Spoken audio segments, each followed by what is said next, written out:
से घसीट के ले जा रही थी और मैं, वो लोग बोल रहे थे कि विद्या पोद्दार हाय हाय, विद्या पोद्दार हाय हाय बोल रहे थे और पत्थर मार रहे थे मुझ पर।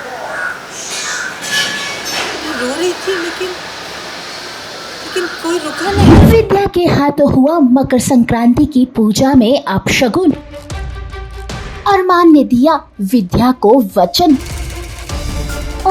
स्टार प्लस के शो ये रिश्ता क्या कहलाता है का अपकमिंग एपिसोड काफी इंटरेस्टिंग होने वाला है। आपको बता दें कि यहाँ पर विद्या घर तो पहुँच गई है और साथ ही यहाँ पर दादी साथ जब विद्या को बोलती है आरती करने के लिए मकर संक्रांति के मौके पर, तो यहाँ पर विद्या सुध-बुध खोकर खड़ी रहती है और ऐसे में यहाँ पर जैसे ही उसे आरती की थाली पकड़ाते हैं तो विद्या के हाथ से वो थाली गिर जाती है और लोग विद्या को संभालने की कोशिश करते हैं और यहाँ पर विद्या सरेआम सबके सामने कह देती है कि आप सब जाओ, उसे 2 मिनट अरमान से बात करनी है। और यहाँ पर विद्या अरमान को अभीरा को लेकर काफी खरी खोटी सुनाती है और उसके मन में और भी नफरत पैदा करती है कि कैसे उसे पुलिस घसीट कर लेकर गई थी और ऐसे में वो अरमान से वचन मांगती है कि वो भी अभीरा के साथ वैसे ही बर्ताव करेगा जैसे उसके साथ हुआ था। उसे घसीट के ले जा रही थी और मैं, वो लोग बोल रहे थे कि विद्या पोद्दार हाय हाय, विद्या पोद्दार हाय हाय बोल रहे थे और पत्थर मार रहे थे मुझ पर।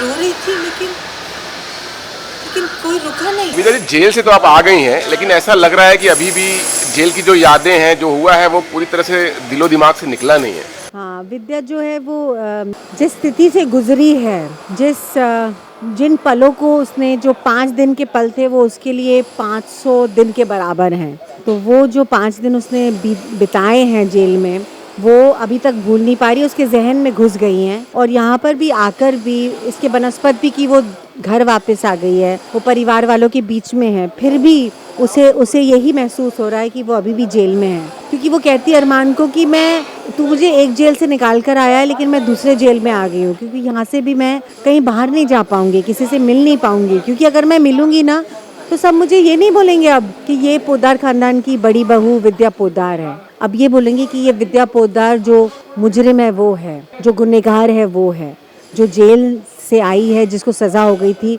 ये वो है। और उसको ये खौफ है कि जैसे उसे जाते वक्त लोगों ने पत्थर मारे थे, लोगों ने बोला था विद्या पोद्दार हाय हाय, ये नारे लगाए थे, तो अभी भी उसे लगता है कि बाहर जाएगी तो यही सब तो होने वाला है। तो एक तरह से उसकी वो जो एक तरह से जो रिलीज हुई है जेल से वो है नहीं, वो अभी भी बंधी हुई है, अभी भी जेल के अंदर ही है। बड़ा वादा लिया है उसने अरमान से, उस वादे के बारे में जानना चाहेंगे कि क्या वादा है?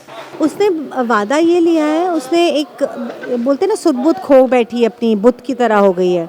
उस बुत स्थिति में उसने वादा लिया अरमान से कि मैं इंसान हूँ, मैंने गलती की, मैं जानती हूँ कि मैंने ये गलती जानबूझ के नहीं की थी, लेकिन अभीरा ने जो गलती की, मुझे सज़ा दिलवाने की, मुझे कोर्ट में घसीटने की, वो तो जानबूझ के की है ना। तो मुझे सज़ा हुई तो उसको सज़ा क्यों नहीं हुई? वो बहुत ही सिंपली, प्लेनली, बहुत ही एक बुत स्थिति में, ट्रांस में बोलती है ये बात। वो ऐसा नहीं बोलती कि तुम्हें करना पड़ेगा अरमान, तुम्हें ये कर, ऐसे नहीं है। वो कोई दुश्मनी नहीं निकाल रही, वो सिर्फ ये बोलती है कि मुझे जब सज़ा हुई, जो गुनाह मैंने किया था, मैं जानती हूँ मैंने किया था, मेरे से गलती हुई थी, लेकिन मैंने जानबूझ के नहीं किया था।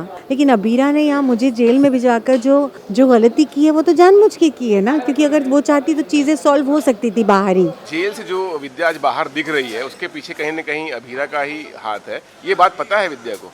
हाँ, ये तो पता ही है ना विद्या को, वो तभी तो बोलती है ना कि जब अभीरा ने गलती की है उसको तो सज़ा भी होनी चाहिए ना, जैसे मुझे सज़ा हुई मेरी गलती की, जबकि मेरी सज़ा मैंने जानबूझ के नहीं की, उसने जो सज़ा की वो जानबूझ के की थी।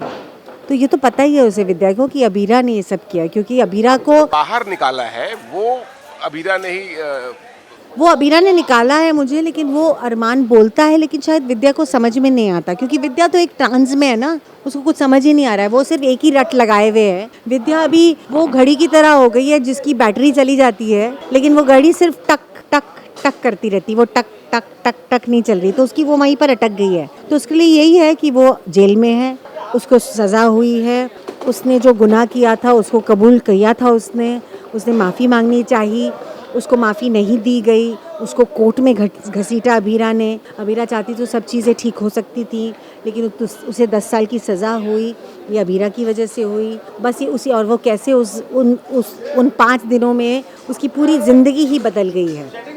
और उसकी ज़िंदगी जो 5 दिनों वाली है वो भी अभी चल ही रही है। वो बाहर निकलकर भी अभी भी जेल के अंदर ही है, जेल के अंधियारे में ही है, तो वो उस रट में चली गई है, तो उसे कुछ उसकी सुध-बुध खो दी है। तो ये है अभी सिचुएशन, और ये बहुत ही मतलब दुखदाई तो है ही, बट ये बहुत स्कैरी सिचुएशन भी है। तो अब देखते हैं आगे क्या होता है।